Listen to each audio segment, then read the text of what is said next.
todas, sejam bem-vindos e bem-vindas ao Centro de Pesquisa e Formação do SESC São Paulo. A gente está dando continuidade aqui hoje ao seminário. A gente começou ontem com o painel de abertura, né, que teve a presença do João Cux, Sara Rosa Gauditano e a Patrícia de Filipe. Eu estava também na mediação. E hoje a gente vai para a segunda mesa do ciclo, que tem por título Por que fototecas? Quais arquivos precisamos? Né? Então, para essa mesa nós temos 3 convidados. Então são eles o Joaquim Marçal, né, que é servidor ligado à Biblioteca Nacional, já aposentado, também professor universitário, vinculado à PUC-Rio. A gente também tem aqui a Patrícia Lira, né, ligada ao MIS, e a Yara Dines, também professora e pesquisadora. Atividade agora 1h30, tem a primeira fala da Yara, depois da Patrícia, e na sequência fecha com o Joaquim Marçal. Obrigado pelo fato de terem aceitado o convite. Bom bate-papo a todos. Obrigada pela presença de vocês aqui hoje, né, nessa tarde. Então, antes dos nossos convidados palestrantes falarem, só vou fazer assim, digamos, uma introdução, um prelúdio. Então, vamos falar um pouco sobre a questão do tempo presente. Porque eu li alguns textos, né, para fazer essa mediação, e que foi ótimo passar pelo caderno técnico do Millard Schisler, que participou da organização desse evento, que é sobre preservação de fotografias digitais, e também o livro que se chama Coleção Homenagem, Solange Zuniga, tá? Os dois são bastante recentes. Bom, enquanto justamente a gente está aqui, né, eu estou lendo esse texto, quantas fotografias será que estão sendo produzidas por smartphones e câmeras digitais em todo o mundo? Uma avalanche de informações, imagens gerando camadas diárias de conteúdos que sobrepõem numa velocidade vertiginosa. Qual o destino dessas imagens? Quais delas sobreviverão para dar notícias do nosso agora? O que preservar da maresia do tempo? Como preservar e por quê? Então, eu vou fazer uma pequena passagem recordando a atuação de uma militante da preservação no Rio de Janeiro, que foi a historiadora, a arquivista, a gestora cultural, Solange Zuniga. E vou fazer essa passagem no intuito que esse tipo de atuação, já acontecia, digamos, meados dos anos 80, e então já a gente reconhecer caminhos já percorridos, até para realmente nos informar e nos ajudar a pensar passos para a fototeca digital ou mesmo outras estaduais e municipais. O Centro de Preservação Fotográfica de Montevidéu fez uma homenagem a ela, fazendo esse livro, que se chama Coleção Homenagem, Solange Zuniga, que é de 2019, porque ela foi uma espécie de madrinha para a organização e criação desse acervo muito importante que existe em Montevidéu. Então, só para fazer essa ponte, essa ligação, em 1984 foi quando surgiu o Programa Nacional de Preservação e Pesquisa da Fotografia.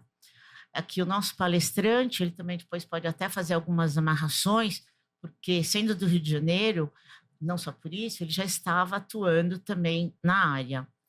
Aí esse centro surge a partir do Centro de Conservação e Preservação da Memória da Funarte. E aí, justamente a partir dessa política cultural, que realmente a Funarte começa a realizar, a produzir, que começa a se pensar melhor, de fato, e que se permitiu, foi possível a consolidação de política para acervos fotográficos no país, tá? Tudo isso está relacionado com a criação do Infoto, da qual participou inicialmente o Pedro Vasques, e também outros nomes, né, que também é bem importante lembrar, de atuação na Funarte, como a Nádia Peregrino, a Ângela Magalhães, e além da Solange, além do Pedro Vasques, mais outros nomes, e que, assim, eles realmente começaram essa ação, de fato, em 87. E, no caso, essa ação, agência que foram desenvolvidas com apoio de várias instituições, com uma somatória de esforços profissionais, inclusive com instituições da América Latina, que, no caso, a Solange, tinha muito também esse olhar de atuar, de ter como parceiros outros países e instituições afins da América Latina. Logo desde o prelúdio, né, dessa atuação, já foi criada uma parceria, a partir de aproximações, inclusive, que tem a ver, que estava aqui ontem e chegará mais tarde, o Sérgio Burg. Ele estava estudando, fazendo uma pós ligada à museologia em Rochester, e ela já tenta isso, estabelece ligações justamente com o Rochester Institute e também com o Image Permanence Institute em Rochester. Então, quer dizer, eles já atuaram de forma positiva, propositiva, junto com as ações iniciais do Centro de Conservação e Preservação da Memória, tá? Logo ainda também no começo dos anos 80, foi feito um diagnóstico de coleções de fotografia privadas e públicas, e, na verdade, era tudo completamente incipiente em relação à fotografia nessa época. Ainda no sentido de ampliar, fortalecer essa ação inaugural, foi feito em 85 o primeiro seminário internacional de conservação fotográfica no Rio de Janeiro, no intuito mesmo de ser uma ação política para chamar a atenção dos órgãos públicos brasileiros, tá? Bom, aí foi criado, né, então, esse centro que eu estava falando, com o apoio da FINEP, CNPq, Vitae, OEA e Unesco. Exatamente, eu estou trazendo à tona para mostrar como isso já foi bastante articulado, né, com esses órgãos, não só nacionais, como internacionais, para a gente relembrar esse tipo de atuação, esse tipo de encaminhamento. Nessa época, então, a direção era da Solange, né, do Centro de Conservação, e a coordenação técnica do Sérgio Burg, até 1991. E, nesse período, também o que acontece é que existe uma capacitação técnica através de workshops, cursos, inclusive para outros países da América Latina, como Chile, Argentina, Peru, Bolívia. E os cadernos técnicos da Funarte também eram traduzidos para o espanhol, justamente nesse sentido de auxiliar nessa formação na área de conservação e preservação. Ainda dentro dessa atuação, e também com o trabalho, né, do João Sócrates de Oliveira, que já era um especialista justamente nessa área, já existia a ideia de formar microcentros ou minicentros em várias regiões do país. Só que, na verdade, isso não deu certo, principalmente a partir do começo dos anos 90, né, porque se perdeu força por causa do presidente, né, que estava no poder, mas, de qualquer maneira, foram feitos pontes e lações com institutos na área de museologia e preservação em vários estados brasileiros, tá? Então, assim, só quero sugerir que essa leitura ela é bem interessante, ela é de 1219. A Solange Niga lá falece, né, em 2014, e nessa homenagem não só tem documentos da época, como tem uma entrevista única justamente dela ao Eduardo Costa, que é um arquiteto especializado em cultura visual, e um prefácio da Sandra Baruch. Então, é bastante relevante essa produção. Agora eu vou falar em termos de outra ordem, em outro sentido, já vindo para o presente.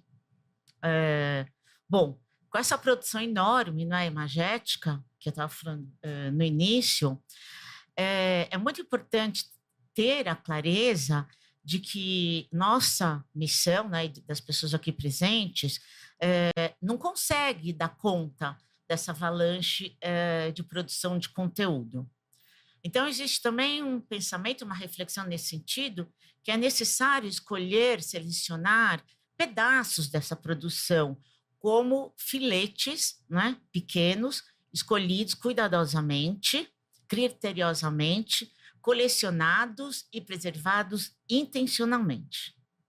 E esses filetes arquivísticos, então, na verdade, é o que pode ser cuidado de forma sustentável e ser preservado em longo prazo.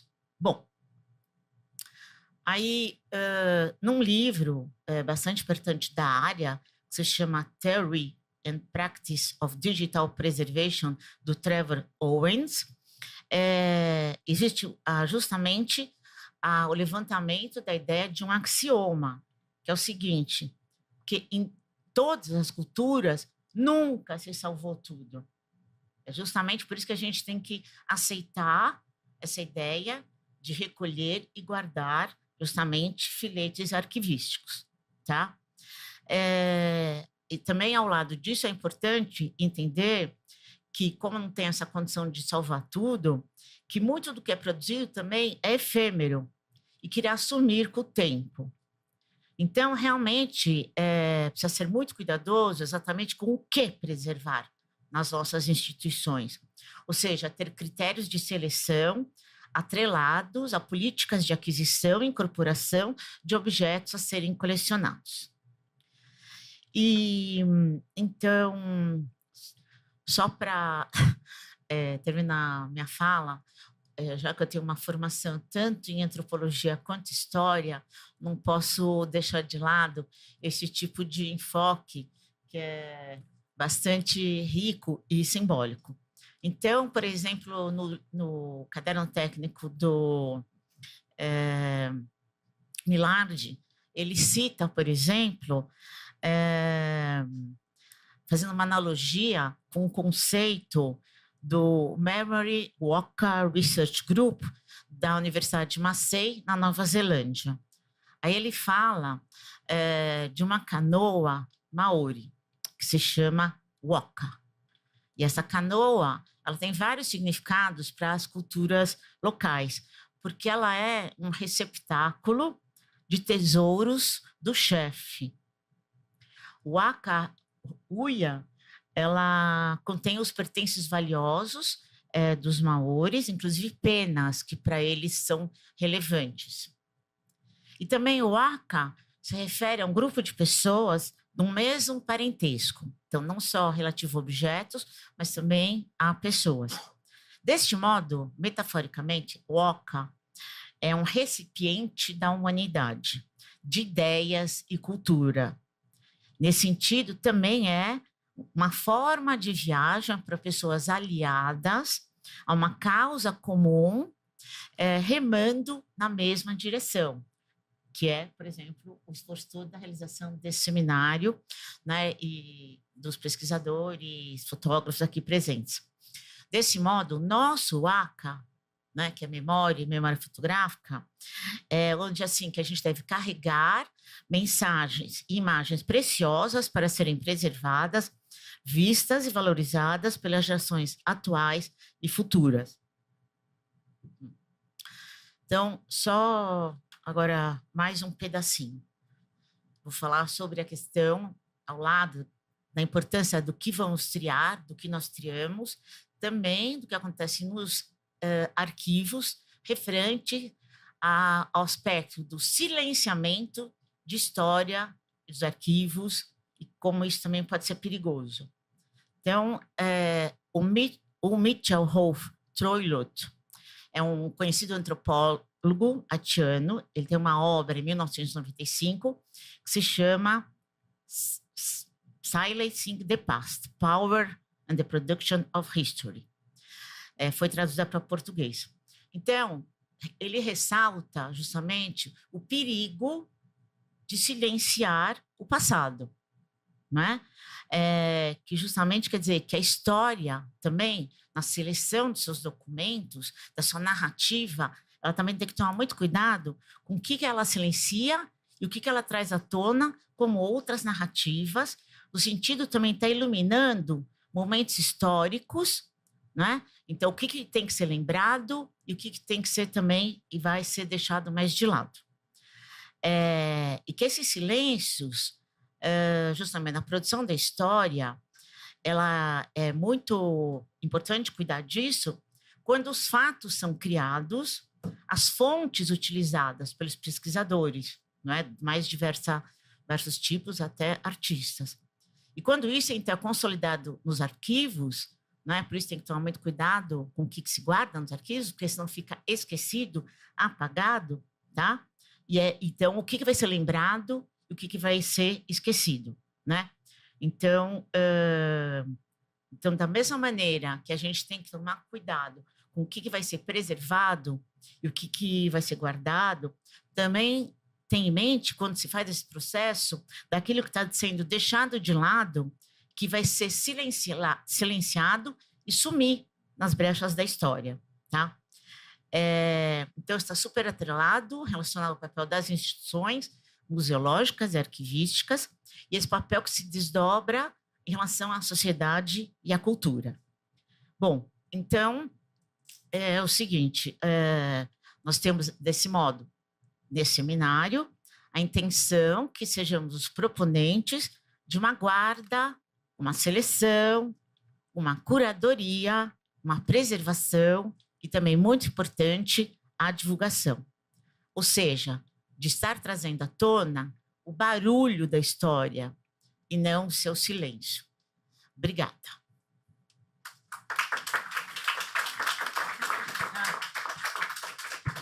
Boa tarde. Muito obrigada pela presença de vocês, muito obrigada pelo convite, às organizadoras e aos organizadores, muito obrigada também ao Centro de Estudos aqui do SESC. E, enfim, meu nome é Patrícia Lira, eu trabalho já há um tempo, há 16, 17 anos, mais ou menos, no Museu da Imagem e do Som de São Paulo, e a maior parte, a grande parte desses anos de trabalho foram foi realizado junto ao acervo do Museu da Imagem e do Som de São Paulo. E agora eu sou coordenadora da área de acervos do MIS de São Paulo, e o convite que eu recebi para estar aqui com vocês hoje foi justamente para falar um pouquinho sobre o acervo fotográfico do MIS de São Paulo, né, para contar um pouquinho para vocês como que esse acervo foi constituído e como que ele foi e é preservado atualmente. O acervo museológico, que hoje a gente classifica como acervo museológico do MIS de São Paulo, ele foi constituído em paralelo à construção, à fundação do próprio MIS de São Paulo. O MIS de São Paulo ele foi fundado em 1970, o decreto de criação do museu é de 29 de maio de 1970, então o museu está aí às vésperas de completar 54 anos, e foi um museu que foi criado, fundado sem uma coleção, não havia coleção. O que havia era a ideia dos seus fundadores, havia uma equipe de pessoas envolvida num determinado projeto e não havia sede também, não havia um espaço ainda físico para essa equipe desenvolver as suas atividades. Tanto que durante mais ou menos 5 anos, essa equipe ela ocupou diversas salas que eram então pertencentes à Secretaria de Cultura naquela época. E, além do decreto de fundação do MIS, há uma carta de princípios e finalidades do museu. E é nessa carta de princípios e finalidades que a gente encontra justamente quais eram os objetivos dessa equipe, quais eram os objetivos dessas pessoas com a fundação de um MIS no estado de São Paulo. E essa carta de princípios e finalidades, ela lista diversos tópicos com esses objetivos. E um desses tópicos, e na verdade eu acho que uma das palavras mais recorrentes que estão na carta de princípios é registrar. Registrar em imagem e som aspectos da cultura e da sociedade brasileira. Quer dizer, era um projeto bem amplo. Era um projeto amplo e audacioso, né? Porque era justamente esse sentido. Eles queriam criar registros em imagem e som, quer dizer, registros fotográficos, registros filmográficos, registros sonoros do que estava acontecendo na cultura e da sociedade do Brasil naquele momento, em 1970. E foi com esse intuito que o museu foi criado, e foi com esse intuito que os primeiros conjuntos documentais que hoje a gente classifica como coleções museológicas foram produzidos. Então, eles foram produzidos pelo próprio museu, eles foram produzidos pela própria equipe do museu. E essa equipe do museu, ela atuava, não era uma equipe, digamos, uma equipe de servidores ou uma equipe de funcionários fixos do museu. O museu não tinha nem sede nesse momento, né? Então, eram muitos estudantes e professores da Escola de Cinema, da ECA. Tanto que um dos criadores, um dos fundadores e idealizadores do MIS foi o Rudá de Andrade, que era professor da Escola de Cinema da ECA USP. Então, o que essas pessoas faziam, né? O que o museu tinha? O museu tinha os profissionais, tinha as pessoas, e o museu tinha o meio. O museu tinha as câmeras, o museu tinha as fitas rolo, o museu tinha os filmes fotográficos e o filme em película.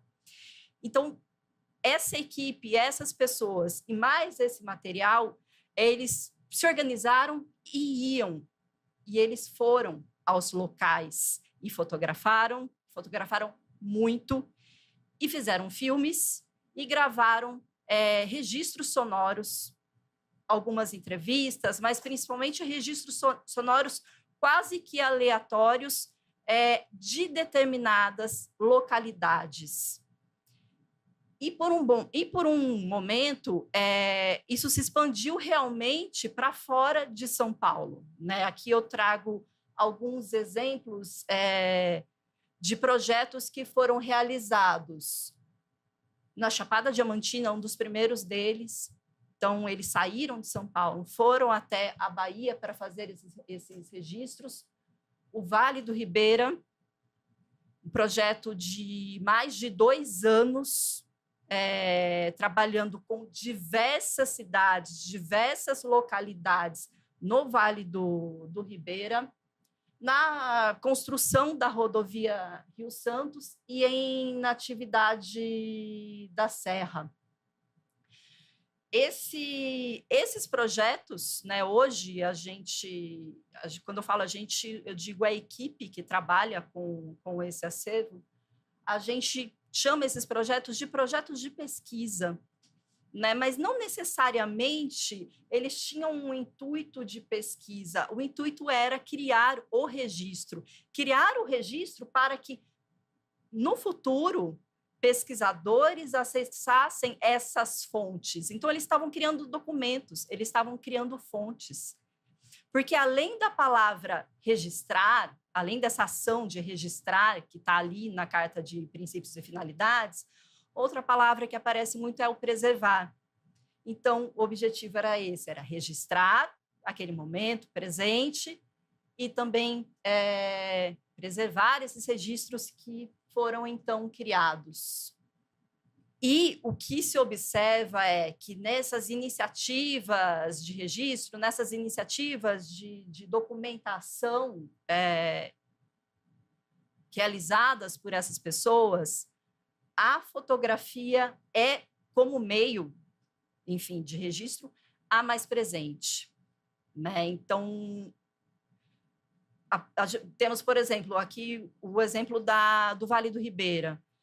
São mais de 6.000 imagens que foram criadas nesses mais de 2 anos de trabalho nessas localidades do Vale do Ribeira. E quando a gente compara com os registros filmográficos, nós temos cerca de 1h30 de gravação em filme.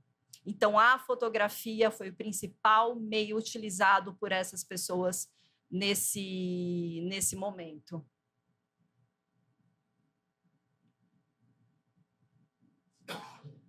Só que, em 1975, o MIS ganha a sua sede própria, que é o edifício que eu imagino que boa parte de vocês conheça, que fica lá na Avenida Europa, né? Ali era uma casa, enfim, que foi desapropriada e que foi, a partir de 1975, ocupada também pelo MIS de São Paulo. E o que a gente pode perceber é que, a partir do momento que o museu tem uma sede, tem um local para desenvolver as suas atividades, a constituição do acervo, como um todo, se diversifica. Então, além desses projetos de registro, projetos de documentação, dessas idas às localidades, o acervo passa a ser peças do acervo, itens do acervo, obras, documentos, são recebidos também, principalmente por doação.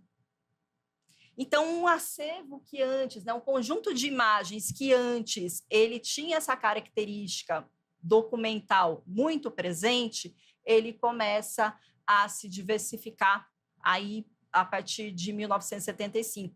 E doações passam a ser recebidas e incorporadas ao acervo do museu. Qual que é a questão, né, que a gente tem aí? Falta de política de aquisição, falta de política de acervo.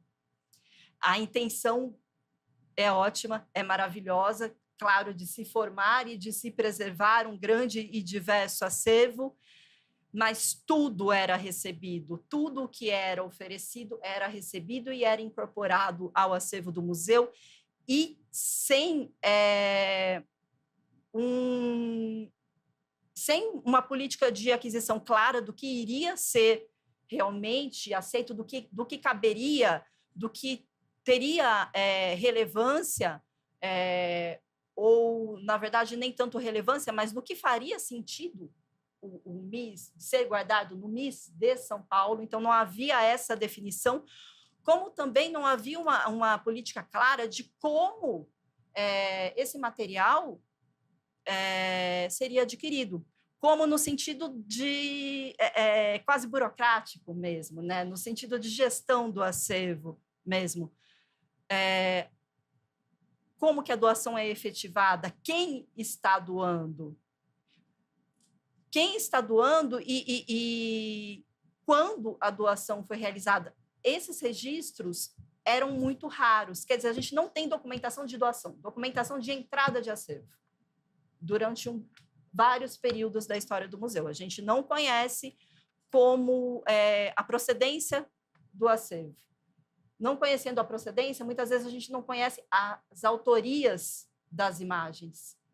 A autoria desconhecida é o termo que mais aparece ali no nosso campo de autoria, porque muitas fotos, né, falando aqui da fotografia, mas isso acontece principalmente com a fotografia, muitas fotos são realmente de autorias desconhecidas. Por quê? Porque a gente não havia essa política de se criar um fluxo de aquisição e de incorporação de acervo. Se a gente não conhece a procedência, se a gente não conhece a autoria, a gente também, muitas vezes, desconhece o contexto de produção dessa imagem. E aí a informação sobre essa imagem ela fica pobre. E se a informação fica pobre, o conhecimento também sobre essa imagem como um todo também acaba ficando pobre, né? E este é um desafio que a gente enfrenta ainda hoje. A equipe que trabalha com acervo, enfrentamos ainda hoje. Dia após dia, nos deparamos com imagens desconhecidas. Dia após dia, temos um trabalho aí que eu vou falar um pouquinho, que eu vou falar daqui a pouco, de tentar justamente reconhecer essas imagens, de tentar justamente desenvolver o conhecimento sobre essas imagens. Aí, o que a gente tem? A gente tem um acervo que ele é muito diversificado, tanto nos seus aspectos materiais, quanto no conteúdo. Né? A gente tem uma variedade muito grande material de imagens, de suportes, mais uma quantidade muito grande também de imagens, do conteúdo dessas imagens. E ainda aqui, para terminar, a constituição do acervo fotográfico do MIS, na atualidade, o que se destaca em relação à incorporação desse acervo é um projeto que já existe há 12 anos, que é o projeto Nova Fotografia.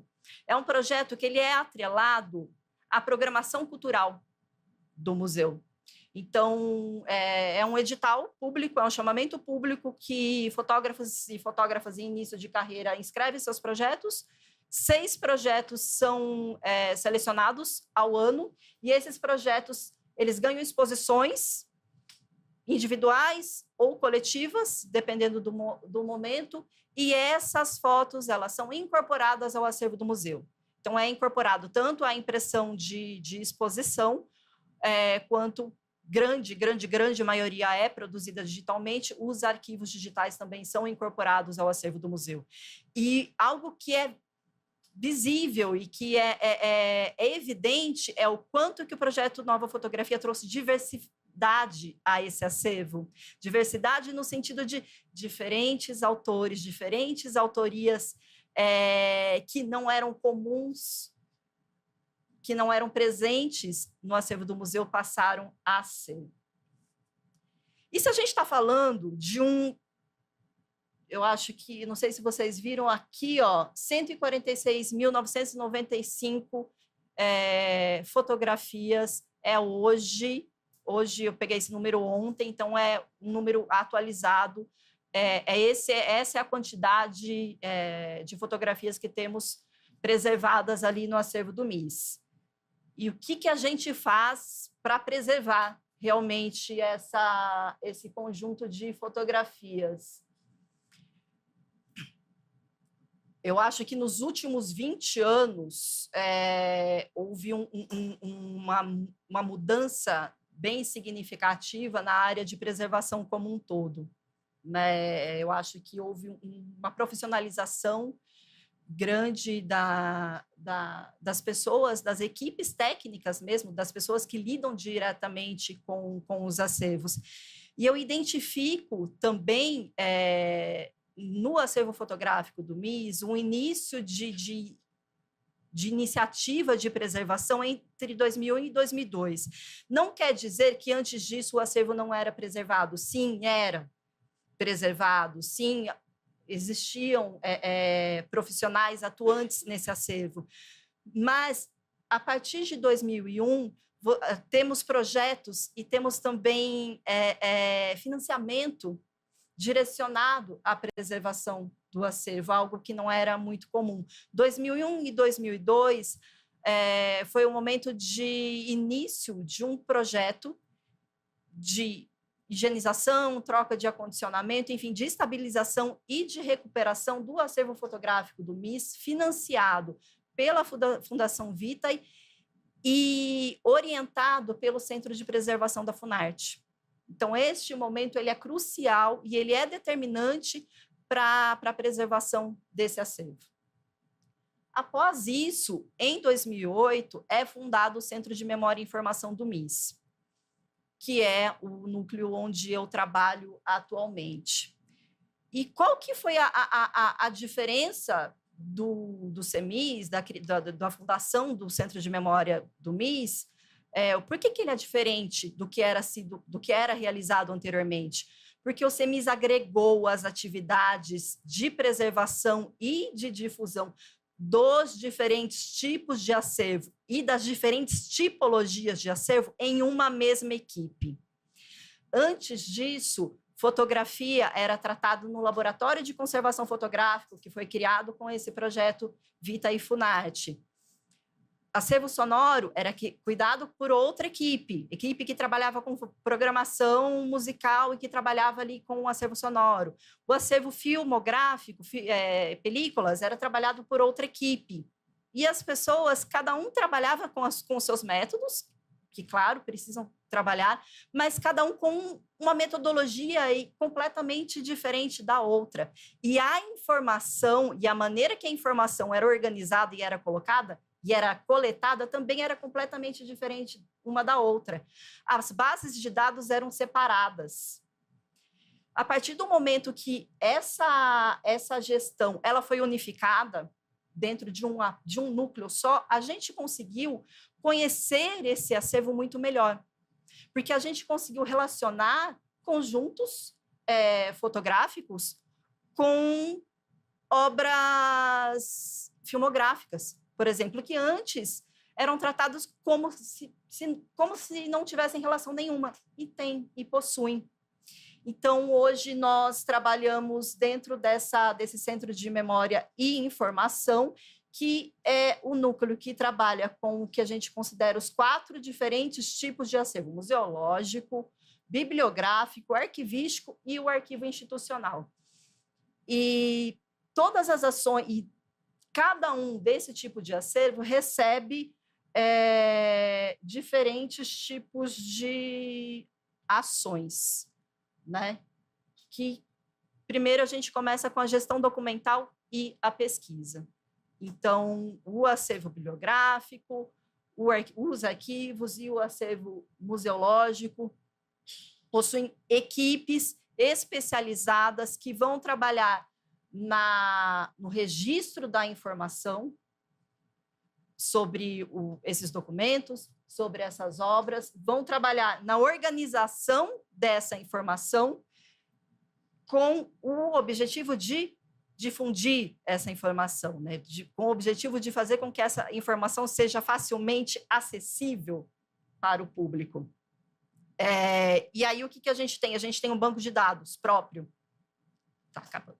Temos um banco de dados próprio que nós chamamos de BDMIS, Banco de Dados de Gestão dos Acervos do MIS, um banco desenvolvido em software livre e que foi desenvolvido pela equipe do museu em 2011, 2012, mais ou menos.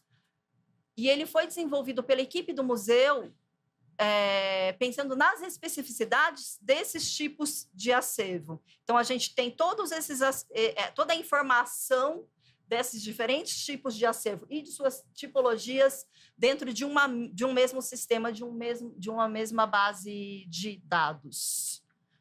Conservação também é uma das atuações do Centro de Memória e Informação. Nós temos uma equipe especializada em conservação e algumas pessoas especializadas também dentro das suas áreas, quem trabalha com papel, quem trabalha com filme em película, quem trabalha com fotografia. Digitalização e preservação digital. Em 2021, a gente conseguiu reestruturar, entre 2020 e 2021, durante mesmo a pandemia, a gente conseguiu reestruturar um pouco a equipe, não a equipe, mas os métodos da digitalização e da preservação digital. Então, agora a gente tem um espaço, temos um laboratório de digitalização e preservação digital. Não temos ainda uma equipe, há apenas uma pessoa que trabalha com digitalização e preservação digital dentro do CEMIS, mas temos um apoio e uma conversa, um diálogo muito presente com a equipe de TI do museu, o que é bem importante, o que nos ajuda muito. Então, a gente tem hoje equipamentos e conhecimento para digitalizar os diferentes suportes que o museu preserva, com exceção de película cinematográfica. Película, a gente não tem scanner de películas ainda. Além disso, o museu ele tem 2 reservas técnicas climatizadas. Essas reservas elas foram construídas entre 2010 e 2011. Quer dizer, a gente ainda está realmente nesse período que eu destaquei para vocês, né? Desses últimos 20 anos mesmo de virada de chave em relação à preservação dos acervos do museu.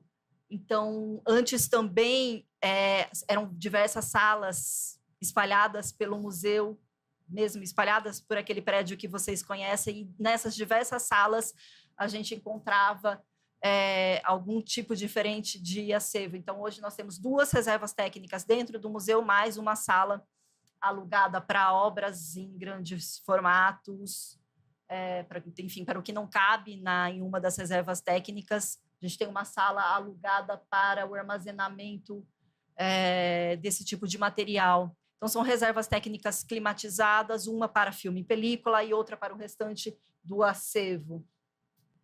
Destaco aqui, dentro dessas mudanças também em relação à preservação dos acervos do museu, mudanças que se relacionam à gestão dos acervos, né? Temos obrigatoriamente que produzir e entregar, né, e disponibilizar, às vezes internamente, outras vezes para o público externo, 4 documentos diferentes que são fundamentais para a manutenção dessa preservação, né? E para boa gestão e para dar transparência também ao que se é feito, né? Esses documentos eles passaram a ser produzidos em 2014, se eu não me engano. Então, antes disso, não tínhamos um diagnóstico de conservação, um plano de conservação, uma política de preservação digital, que é mais recente, e a política de gestão de acervos, e sempre de maneira integrada também. E dentro da política de gestão de acervos, lembra que eu falei lá no começo da minha fala? Estou terminando, tá? Só mais alguns minutinhos. No início da minha fala, né, que eu falei que dessa ausência de uma política de aquisição, né, e o quanto que de problemas que temos ainda hoje, e o quanto que isso afeta o próprio acesso e a própria difusão dos acervos. E hoje essa política de aquisição ela é regulada em lei. Então, ela é regulada dentro de uma resolução da Secretaria de Cultura, uma resolução de 2014, para vocês verem como é recente, algo de 10 que foi lançado há 10 anos. Essa resolução ela foi construída em conjunto com técnicos e profissionais das áreas dos acervos de diversos museus do estado de São Paulo, e é essa resolução que ela regula como que esses acervos serão incorporados e como esses acervos serão patrimonializados, quer dizer, como que o que está sendo doado vai virar patrimônio, vai se tornar patrimônio, no sentido legal, tá?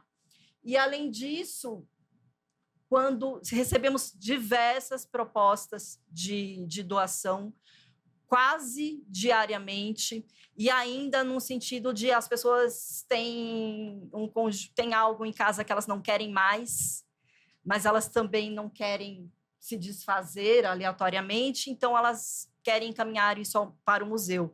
E muitas vezes, infelizmente, não são interessantes mesmo.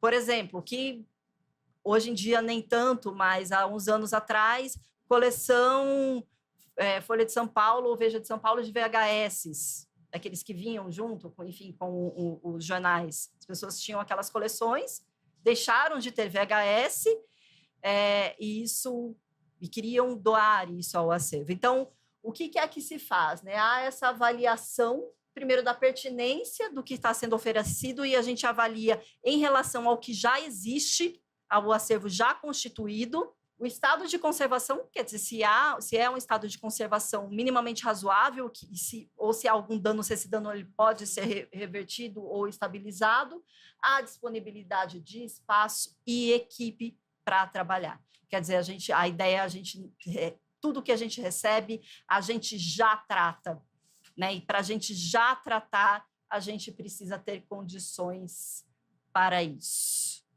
É isso.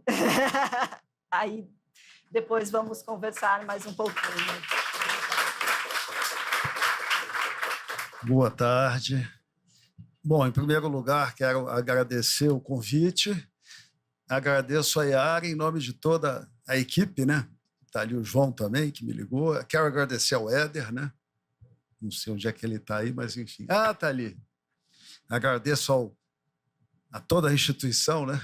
Ao Centro de Pesquisa e Formação.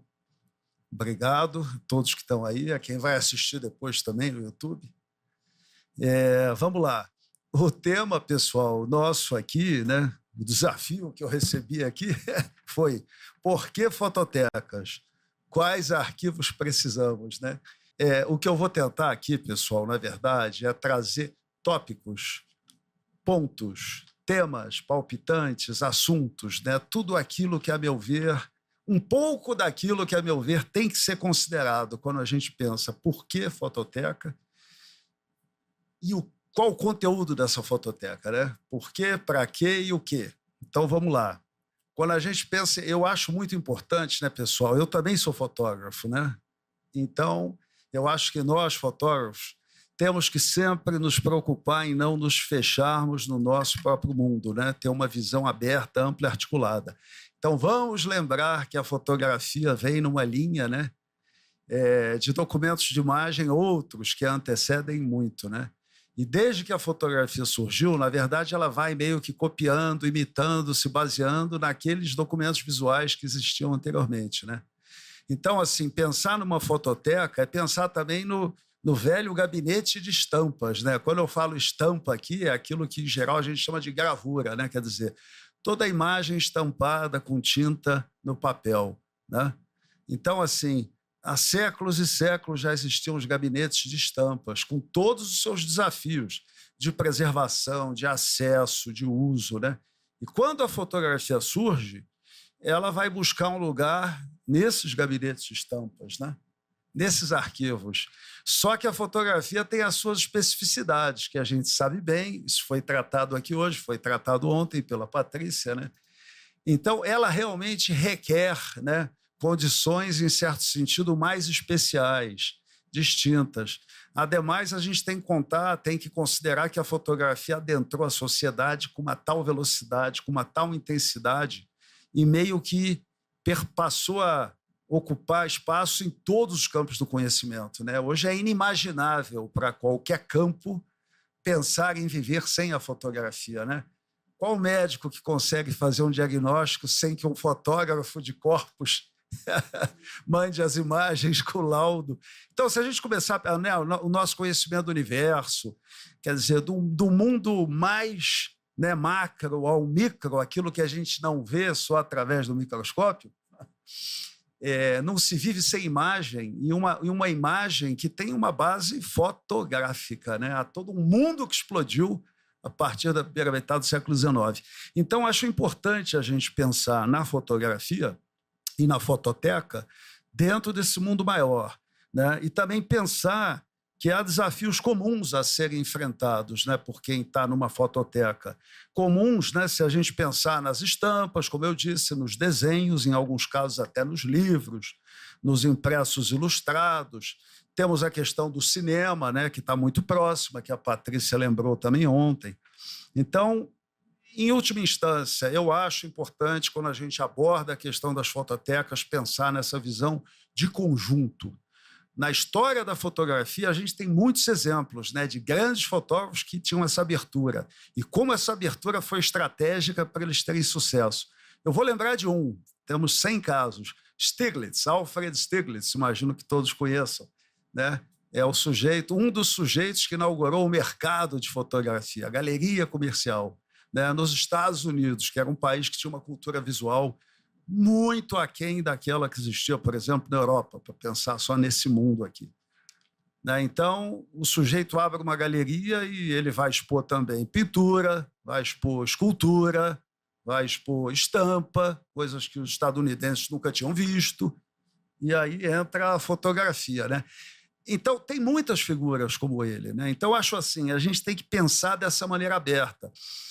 Outra coisa, a gente tem que pensar que um arquivo nunca vai funcionar se a gente não trouxer para dentro dele outros grupos de profissionais, outras corporações. Se a gente pensar na corporação dos fotógrafos, tem a corporação dos arquivistas, né? Será que eles estão nesse debate?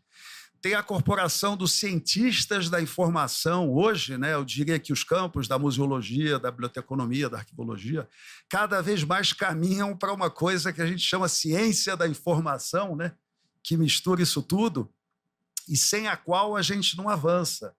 Então, essa é outra questão importante, né? Eu sempre me preocupo com essa coisa da abertura, do diálogo, da interdisciplinariedade, da interinstitucionalidade, né? Do diálogo, do trabalho coletivo. Então, é importante a gente lembrar, os fotógrafos sozinhos e os produtores culturais, né, sozinhos não vencerão essa batalha.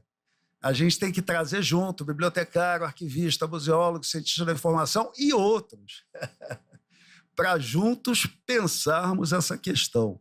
Então, olha, eu listei aqui 6 tópicos sobre os quais eu queria tentar falar aqui. Já falei do primeiro, vamos ao segundo. Eu vou mudando de assunto, tá? A questão das políticas de preservação, né? É sempre legal também a gente recapitular. Tudo bem, no século XIX a gente tinha o IHGB, o Instituto Histórico e Geográfico Brasileiro, que veio para que a gente pudesse, pela primeira vez, escrever uma história do Brasil, né? Pensar esse Brasil enquanto nação e pensar numa história. Avançamos muito. Mas foi já na República, no Estado Novo, que se cria a primeira política de patrimônio, né? E no Estado Novo, em 1937, se cria o IPHAN, né? O Instituto Histórico, né? O Instituto do Patrimônio Histórico Nacional. E, a partir do IPHAN, a gente vai dar um salto bastante grande, inclusive no nosso campo aqui. Em São Paulo, a gente tem um belo exemplo, né? Mário de Andrade e a turma dele, né? Que criaram uma área de patrimônio. Está ali o meu colega ali da Casa da Imagem, né? Que é um pouco, né? Vem nessa linha. Então, aqui em São Paulo, a gente tem, né, um belo exemplo do momento em que a fotografia ganha um status, um espaço, um reconhecimento como fonte, né?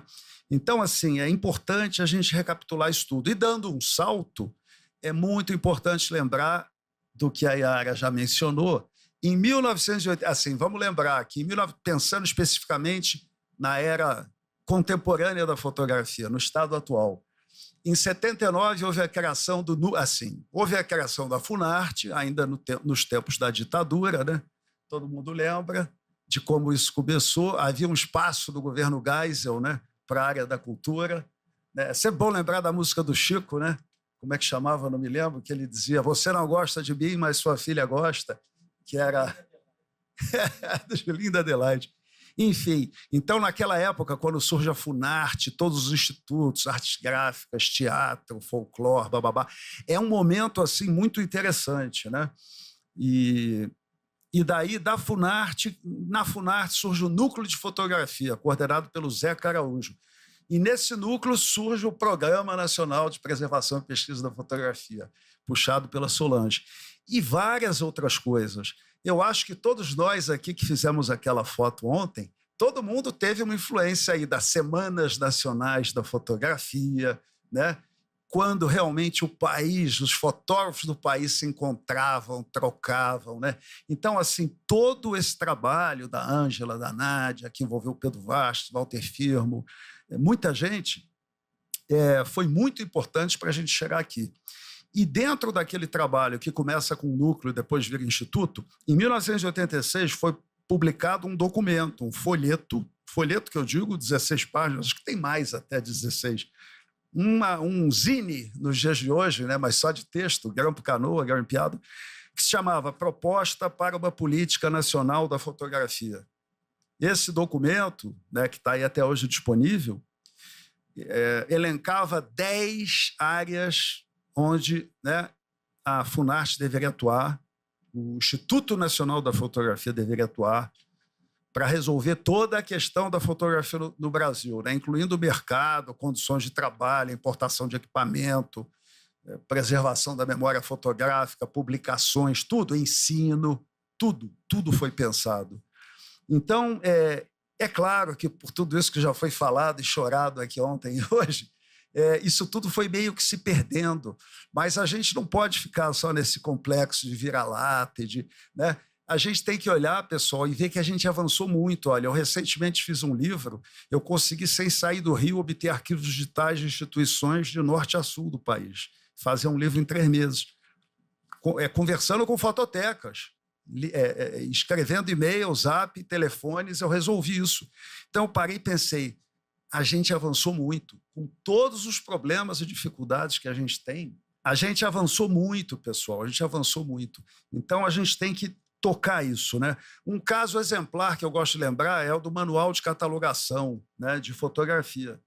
É um manual que foi elaborado durante 10 anos por um monte de colegas de instituições, esse grupo foi diminuindo, mas no final ainda, quando esse manual foi publicado, nos anos 90, ele tinha como autores, né, profissionais de várias instituições que eram, algumas delas bibliotecas, outras arquivos e outras museus, né? O que mostra que é possível essa integração.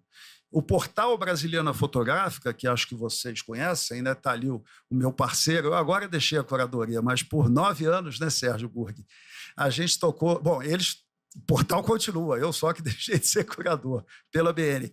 Então, a Biblioteca Nacional, Instituição Pública, e o Instituto Moreira Salles, instituição privada, né, se uniram esforços, investimento também financeiro, e esse portal, hospedado no data center da biblioteca, começou um trabalho colaborativo, que hoje já tem quantas instituições? Umas 12 ou 13, né, Sérgio? E o nosso sonho é trazer instituições do Brasil todo e outras do exterior, já tem uma, que tenham acervos históricos de fotografia brasileira. Temos um blog que publica semanalmente, temos uma aba de preservação digital. O primeiro texto do Millard Schindler, que deu origem a esse manual fabuloso que ele publicou na Funarte, está lá no portal. Temos cronologias de fotógrafos pesquisadas pela nossa editora Andréa Vanderlei a partir da Hemeroteca, né, que é o nosso acervo de jornais, já tem mais de 40 cronologias de fotógrafos. Enfim, é um outro exemplo, né, de quanto a gente pode fazer e tem feito. Então, não vamos desanimar, não, tá, com esse desafio todo. Mas, para a gente avançar, indo já para o 4º tópico, eu acho, pessoal, que o que falta para nós nesse momento é renovar, refazer esse levantamento para passarmos a ter um quadro realista do estado das fototecas, dos acervos fotográficos do Brasil hoje. Eu acho que nenhum de nós tem uma real ideia do estado atual, né? A gente tem instituições federais, estaduais, municipais que guardam fotografia, né? Algumas se chamam museu, algumas se chamam arquivo, algumas se chamam fototeca, né? Temos instituições privadas que têm acervos incríveis, né? E temos, enfim, muita coisa aí a ser descoberta. Então, acho assim, um levantamento é essencial que façamos, avançando. Eu pensei aqui numa proposta, e uma ideia, né? Ideia, já que a gente vai ter grupos aqui para discutir, de uma proposta de como a gente poderia avançar nesse campo. E eu sei que vocês, organizadores, trabalharam já há muito tempo, né? Eu não pude participar, mas eu sei que vocês já avançaram muito. Então, pelo amor de Deus, não achem que eu estou chegando aqui querendo... Não é isso. Mas, assim, querendo somar, né? Então, a primeira coisa é essa, um levantamento. Ontem falaram aqui, né? Eu ouvi, precisamos de um museu de fotografia. Bolas, na verdade, a gente tem um museu. Eu mesmo nunca visitei, mas no Ceará tem uma instituição que se chama Museu de Fotografia. Eu me lembro que uma vez o Miguel Chicaoca e a Paula Sampaio me chamaram a Belém para ver um acervo de um cidadão lá de câmeras. O acervo de câmera mais incrível que eu já vi. Embora no Rio de Janeiro, também, há pouco tempo atrás, eu fui ver um incrível que estava à venda, eu acho que é posterior. Enfim, a gente tem muita coisa aí que poderia talvez ser negociada, juntada, enfim. O que eu acho que falta é assim, coordenação, né, nesse campo. Eu acho que se o governo não entrar e começar a agir de alguma maneira, o Estado, né, o governo não, o Estado brasileiro, eu acho difícil da gente avançar. Mas a gente já teve um tempo no passado em que havia mais coordenação. Hoje eu acho que está tudo um pouco diluído, né? Então, a primeira coisa é levantar instituições. O MIS do Ceará, onde está o César Barreto, né? Eu não tenho ido lá, mas eu imagino que ele está fazendo um trabalho muito interessante. E tem outros lugares do Brasil que estão fazendo trabalhos interessantes, mas isso não é divulgado e acho que não há muita conexão. Bom, então, além do levantamento, seria necessário pensar o que a gente quer preservar, quais são os critérios, né? As linhas de atuação, temática, gênero de imagem. Por exemplo, eu me lembro que ontem o Juca Martins falou aqui, do período tal da ditadura a gente quase não tem foto. Tem uma que é pericial. Né? Lembra que ele falou? Foto do Herzog é foto de perícia. Eu falei, tá aí. Eu, né, o Sérgio sabe, na Brasiliana, eu já escrevi lá um artigo há anos, né, para uma história da fotografia médica no Brasil. Falei, não é possível, a gente não tem uma história da fotografia médica no Brasil. Aí a gente fez um post, a gente mandou para todas as sociedades médicas do Brasil que tinham a ver com o tema daquelas fotos da coleção Dom Pedro II, que adorava a fotografia médica, ele adorava tudo, e nunca teve nenhuma resposta, pessoal. E se a gente começar a pensar, a gente tem N gêneros de imagens sendo produzidos nesse país e que ninguém está se preocupando em guardar, organizar, preservar. Então, essa questão de pensar um arquivo nacional da fotografia, eu acho que ela não pode se ater apenas ao campo da fotografia social, da fotografia documental, não. Eu acho que a gente teria que olhar para o todo, né, antes de tomar decisões. Então, isso é fascinante. Outra coisa, a interação. As redes, o problema da preservação e acesso. A gente está numa era digital. Tudo que é analógico também, pessoal, para continuar na roda, vai ter que ser digitalizado, como a gente faz na biblioteca. Porque cada vez mais ninguém se desloca. A maioria das pessoas quer trabalhar e ter acesso sem ter que ir presencialmente. O mundo ficou veloz. Então, tudo que é analógico, de melhor, vai ter que ser digitalizado. E o que já é nato digital, ótimo. Então, temos que pensar políticas de preservação digital, e planos de preservação digital. Por exemplo, a ABN, a Biblioteca Nacional, já publicou a sua política de preservação digital. Está lá, vocês podem baixar. Várias instituições já têm políticas publicadas, mas a maioria delas não tem plano. A biblioteca criou uma comissão interna que está escrevendo um plano agora, né? E aí tem a questão da preservação em consórcio, né? A gente tem N exemplos no mundo. Nuvem, né? Pensar em nuvem. Bom, no nosso campo agora tem NFT, então vamos trabalhar com blockchain, talvez. Tem blockchain pública, blockchain permissionada, não permissionada. Como é que vai ser isso, né? Ninguém falou aqui, eu não vi ninguém falar, por exemplo, dos NFTs. Né? A gente tem Caina Real, pessoal, que a gente já tem o Drex, todo mundo sabe que é o Drex, é o real digital, o Banco Central já criou, isso em breve vai estar aí rolando. E tudo isso vai ter implicações também nas nossas fototecas. Então, a gente tem esses e outros temas palpitantes. Eu lembro aqui a questão da integridade, da autenticidade dos arquivos digitais, né? Que em tempos de inteligência artificial fica mais complicada. E tem a questão da dotação orçamentária. Estou quase acabando. Ontem falaram aqui, né? Talvez o melhor caminho seja fazer uma instituição mista, né? Pública-privada. Pode ser, mas eu tenho dúvidas. Eu acho que o Estado brasileiro teria que ter um papel aí. Agora, não dá para ficar esperando, a meu ver, que se crie uma instituição ideal. Eu acho que a gente já tem uma infraestrutura tão incrível, tantas instituições fazendo um trabalho, como ela acabou de mostrar o do MIS, está aí. Então, assim, essas instituições a nível federal, estadual, municipal, têm que se unir, né, e passar a dialogar e avançar, e quem sabe, num segundo momento, a gente poderia chegar nesse arquivo nacional ideal. Né? Há outros temas aqui, só para concluir mesmo, só para lembrar, né, para nossas conversas, a questão da segurança dos acervos. No caso dos acervos analógicos, a questão dos furtos, que no Brasil é um tema grave e sempre obscuro, porque as instituições são furtadas, escondem, não assumem. As investigações nunca andam satisfatoriamente, os acervos não são recuperados. E hoje a gente tem os ataques cibernéticos. A Biblioteca Nacional sofreu um ataque sério durante a pandemia. Então, isso tudo tem que ser pensado. O gerenciamento de direitos autorais, de uso, né, e de imagem. Foi falado ontem. Hoje a gente tem mais um problema, que é a chamada privacidade digital. Outro dia eu conversava com o Howard Besser, que quem é mais velho aqui deve lembrar, é um dos caras pioneiros da preservação digital e que teve muitas vezes no Brasil, trabalhando com o pessoal de cinema, de fotografia. O Howard me dizia, Joaquim, no momento, eu estou muito voltado para um estudo de digital privacy, que é essa questão. Está todo mundo fotografando tudo e publicando tudo. E tem muita gente que fica exposta, especialmente as minorias. Começam a ter muitos problemas, porque as suas imagens estão circulando por aí, isso pode lhes criar problemas. Então, como resolver isso? Como, enfim, aí a questão de tecnologia, etc. e tal.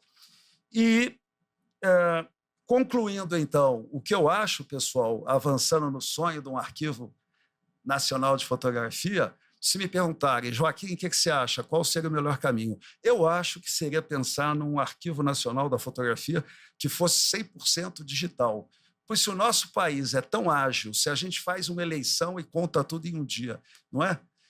Não poderíamos pensar em construir um arquivo nacional da fotografia, mas que fosse 100% digital? E aí, na tradição anglo-saxônica, eu penso numa National Portrait Gallery, que sempre foi meu sonho. A Biblioteca Nacional tem um arquivo de retratos, sabe? Para vocês saberem, desde o século XIX era o RET. Todo mundo que precisava de um retrato ia lá buscar. Tinha retrato cortado de jornal, de revista, tentava-se guardar retrato, todo mundo está lá até hoje. E aí eu sempre pensei, vamos fazer a Galeria Nacional de Retratos. Nunca fizemos.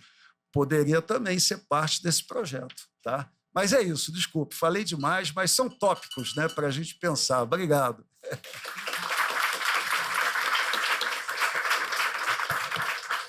Obrigada pela fala da Patrícia Lira e do Joaquim Marçal. Eu tenho perguntas, né, para fazer para os dois, mas como nosso tempo não é tão longo, então seria também bom, antes disso, ver quem que quer fazer alguma questão, por favor. Meu nome é Denise. Eu queria perguntar para a Patrícia qual é a plataforma do banco de dados do MIS, que você falou que é open source, queria saber qual que é, e se já está aberta ao público para consulta online ou não, porque, como o Marçal falou, a gente pesquisa hoje em dia tudo online, né? E para o Marçal, queria saber um pouquinho da Brasiliana Fotográfica, por que não pensá-la como uma base para esse projeto de fototeca? Qual é a política da Brasiliana? Eu conheço a Brasiliana de utilizar, mas não sei assim como ela foi formada e quais são as políticas. Queria saber um pouquinho mais. O banco de dados do MIS ele foi desenvolvido em Drupal. Drupal é um software de gerenciamento de conteúdo na web. Então, ele foi desenvolvido em Drupal. Há uma empresa que programou esse software e que trabalha com a gente ainda hoje, né, de 2011 até hoje, e a gente trabalha com a mesma empresa que faz o suporte, necessidades que temos, enfim, de alguma mudança de funcionalidade. Agora, para este ano, a gente está desenvolvendo um projeto de atualização desse banco de dados, né? Ele precisa, o layout dele já é bem ultrapassado, ele tem problemas na recuperação da informação, o sistema de buscas dele às vezes tem alguns problemas, e a gente precisa também atualizar a versão do Drupal, que está bem desatualizada. E sim, nós temos uma interface pública desse banco de dados, que é o Acervo Online, que está disponível desde 2012. O Acervo Online está disponível, acervo.mis-sp.org.br. Então, olha, eu pessoalmente, quer dizer, como eu disse aqui, né, eu já estou aposentado da biblioteca e acabo de me desligar da curadoria, mas continuo colaborando com o portal. Ontem mesmo, eu e Sérgio estávamos aqui no final falando sobre isso. Continuo colaborando com a biblioteca e com o portal. Eu, pessoalmente, eu não posso falar pela Brasiliana, o Sérgio está aí também, né, depois vai participar, vai falar. Eu não vejo a Brasiliana como uma solução para essa questão que é o nosso grande assunto aqui. Eu vejo a Brasiliana como um agregador, né? Como um lugar.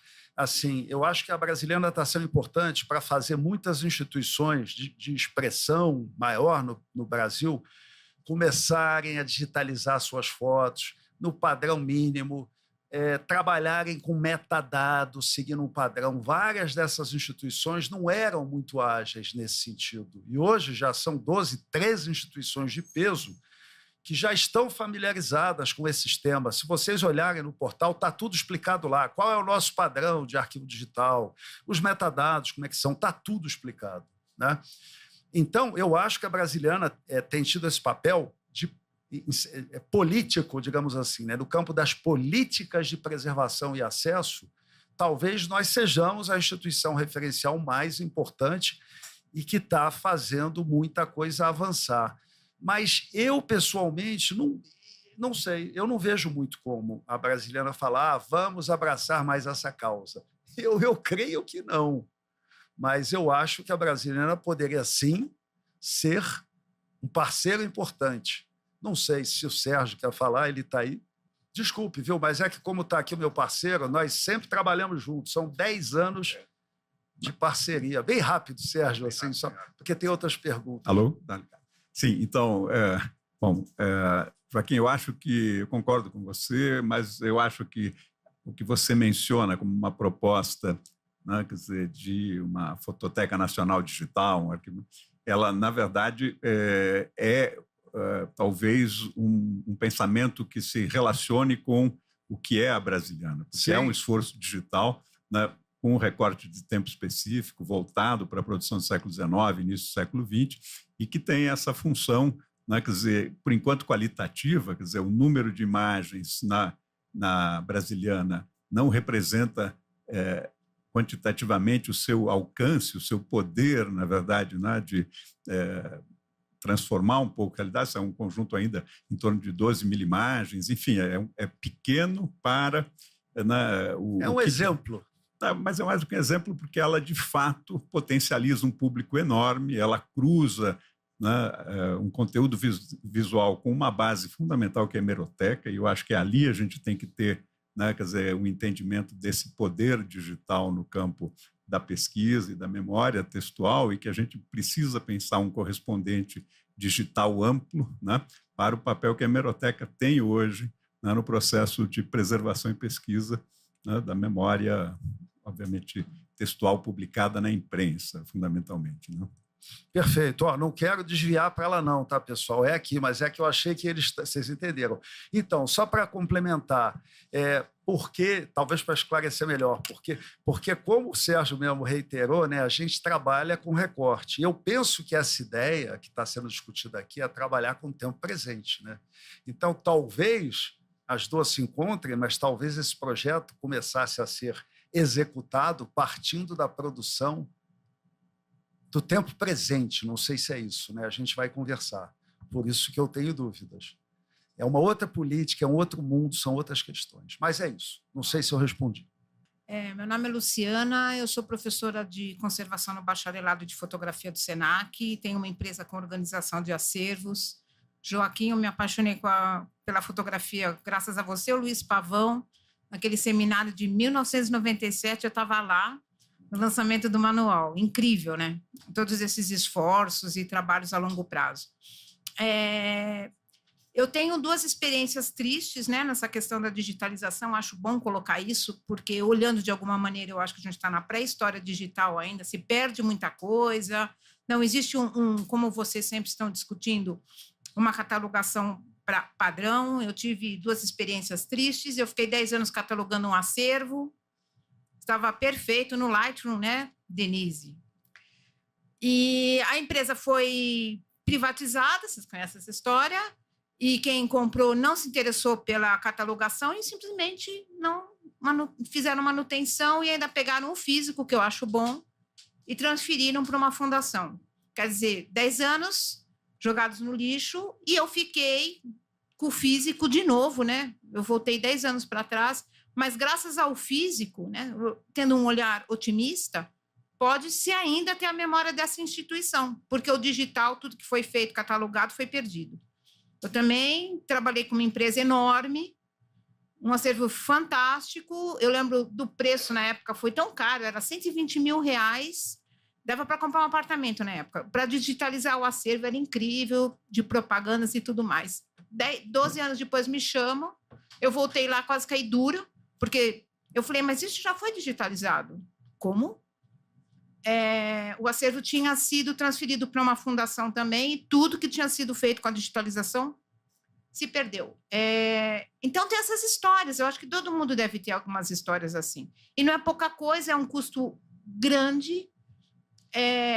Então, estou tendo um olhar romântico um pouco para o analógico, porque, de novo, eu cheguei lá depois de 12 anos, quando eu falei que aquilo tinha sido digitalizado, escutei, hã? Que eles me chamaram para ver um projeto de digitalização. O físico estava lá. Não estava muito mal, mas estava lá, quer dizer, ainda dá para recuperar e fazer as coisas. Então, eu acho que essa conversa é bastante complexa, né? Porque quando se fala em digitalizar e manter uma fototeca digital, a gente tem que fazer essa discussão. O que se faz com o analógico, que, como a Patrícia falou, a brincadeira é muito cara, climatização, assim, é fácil chegar em 1 milhão, que eu já fiz esses orçamentos para climatização de acervos, material de acondicionamento, equipe treinada, não pode acabar a luz, essas coisas, enfim. E tem prédio, né? Você precisa ter um prédio para guardar tudo aquilo. Então, acho bem complexo, Joaquim, quando se fala. Eu adoro essa questão do digital, mas eu tenho essas questões, né, de insegurança. Eu acho que tem que reforçar muito essa questão. Quem vai cuidar, no sentido, como a Rosa falou, em uma canetada isso acabar, porque eu tive essa microexperiência que em uma venda tudo se perdeu. E perde mesmo, assim, não quero, pega o servidor, joga fora, eu não quero esse espaço e acabou. Eu queria um pouco a postura de vocês em relação ao analógico desses fotógrafos que estão aflitos, falando o que eu faço com a Rosa, com o meu material. Né?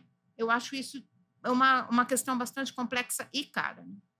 Olha, sem dúvida alguma, todo o nosso patrimônio analógico deve ser preservado. Isso é indiscutível.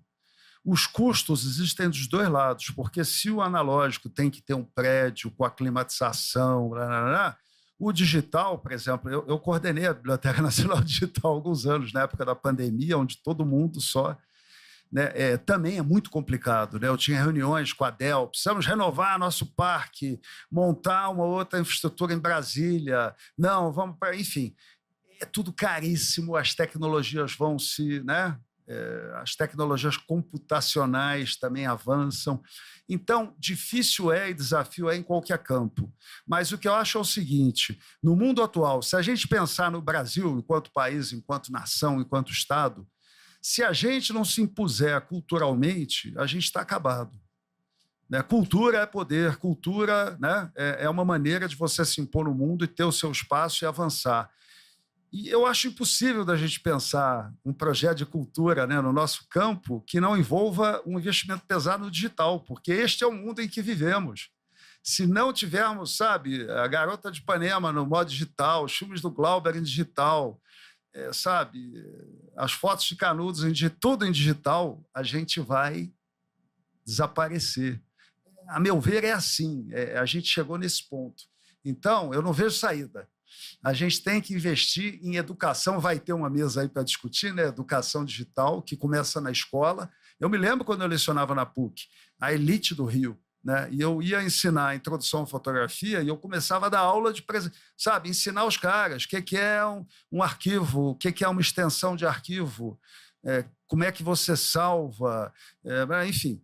Então, assim, a gente vai ter um gap no nosso tempo, né? Eu me lembro que eu também perguntava aos alunos, quem aqui já perdeu tudo, não tem foto nenhuma da infância? Aí um monte levantava o dedo. Aí cada um contava a sua história. Então, assim, eu não vejo saída. Assim, por isso que eu acho que o Estado tem que entrar. Como disse ontem o João muito bem, o Brasil é um país rico. Só investe, canaliza o seu dinheiro para canais equivocados. Falou muito bem. Então, é isso.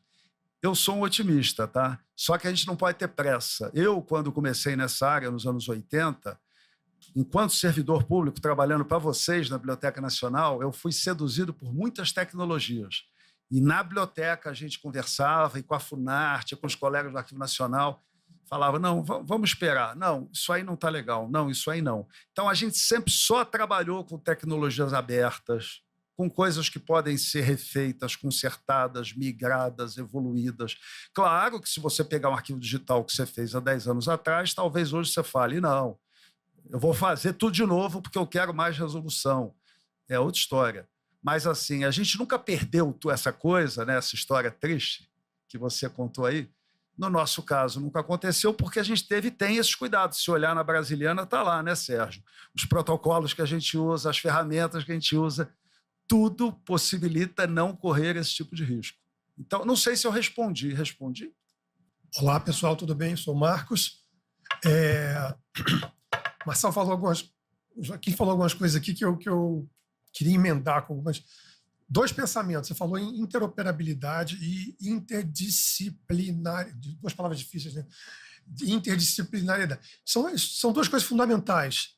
Quando, em 2007, a Biblioteca do Congresso americana resolveu falar de preservar a fotografia e criou aquele projeto, o DP Best Flow, ele foi chamar fotógrafos para falar de preservação.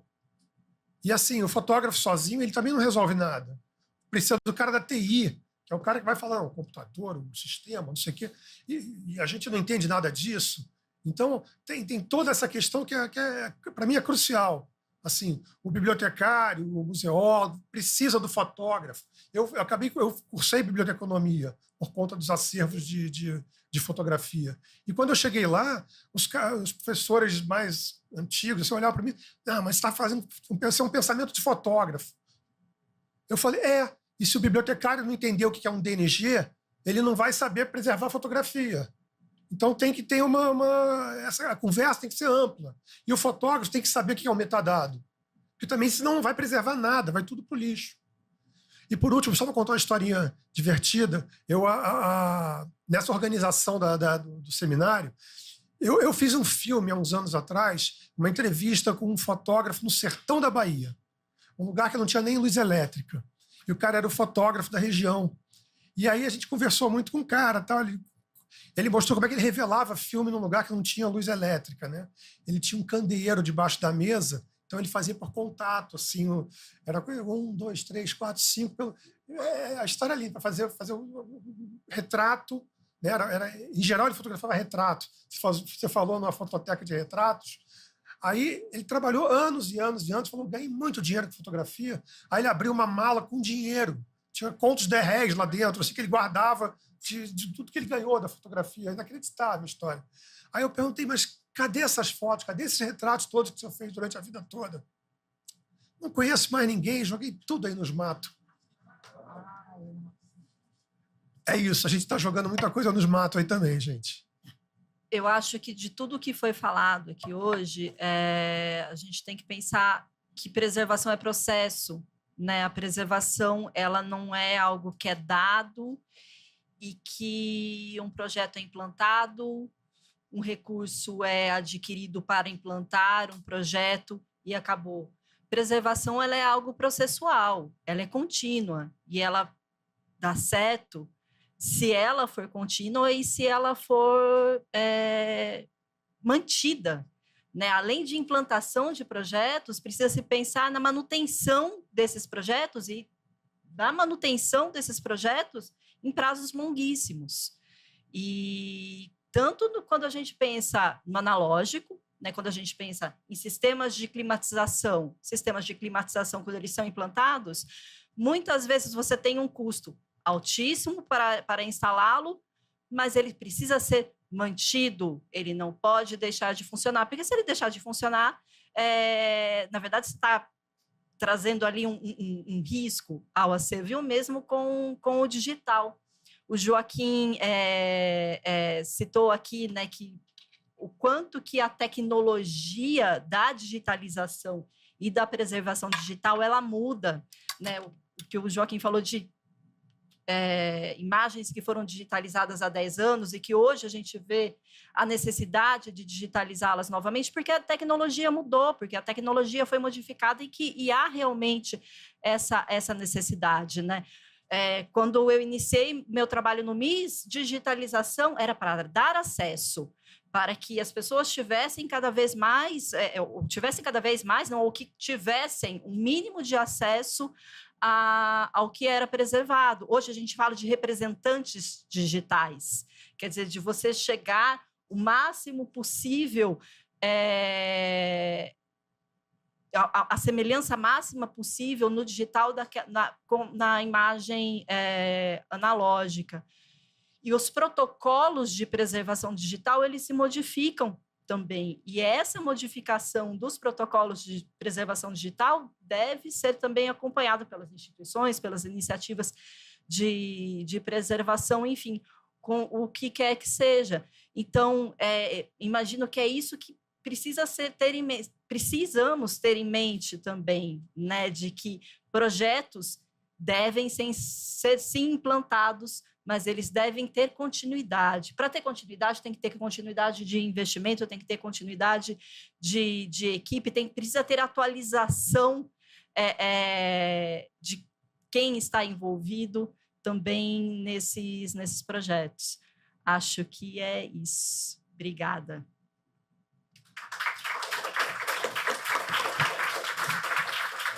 Continuidade, essa é a palavra-chave. O sucesso do trabalho da nossa Biblioteca Nacional, que continua. Hoje é um projeto institucionalizado, virou um programa, mas durante os primeiros 35 anos, essa foi a luta. Toda vez que tinha essas mudanças que foram mencionadas aqui, a gente tinha uma estratégia, que não dá para discutir aqui, mas elas existem. Existem estratégias para assegurar continuidade, desde que os projetos sejam muito bem construídos, pensados, planejados. Agora, eu só queria falar uma coisa que eu esqueci, pessoal, do depósito legal. Eu queria lembrar que todas as bibliotecas nacionais do mundo têm uma lei do depósito legal. Não é doação, é depósito, né? Então, o autor de uma obra, ou o produtor, ou o editor, deposita um exemplar daquela obra na Biblioteca Nacional. O Estado de São Paulo tem uma lei do depósito legal, não tem? Para livro? Que o editor tem que depositar um na BN, mais um aqui na Mário de Andrade. Então, eu queria lembrar que, no caso da fotografia, desde na nossa lei de 1937, havia uma menção à fotografia, estampa, que depois se perdeu. Mas, se a gente olhar a Biblioteca Nacional do 19, virada do século, o Marc Ferrez fazia depósito, o Jorge Loisinger fazia depósito, vários fotógrafos faziam depósito. E o melhor exemplo que a gente tem é o da França, né? O Dépôt Legal na França, que foi o primeiro país do mundo que inventou o depósito legal. É incrível ver como os grandes fotógrafos franceses do 19 todos faziam depósito legal sistemático de tudo. Então, assim, é complicado aplicar o depósito legal, né? Infligir assim, ao fotógrafo, ter que ter uma despesa para produzir o seu... Mas, assim, hoje, na era digital, isso fica mais viável. Então, essa é uma questão que deve ser pensada também. Assim como se está lutando por leis de criação de fototeca, quem sabe no futuro a gente tem alguma legislação que tem a ver com essa ideia do depósito legal. Mas é claro que tem que haver critério, porque, como ela bem disse, né, não dá para se receber tudo, política de aquisição. Mas a questão do depósito legal é importante. É isso. Obrigado.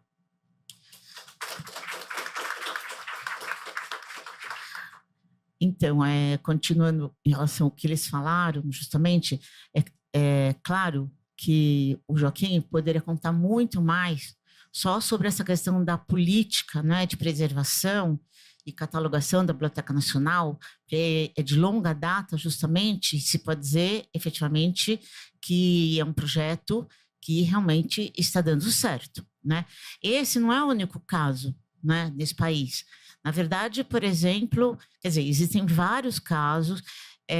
A gente sabe também que a Fundação Oswaldo Cruz, né, do Rio de Janeiro, de longuíssima data, muito bem estruturada, também está com a política de guardar mesmo fotografias, né? Como o próprio acervo do João Ripper, por exemplo, irá para essa instituição.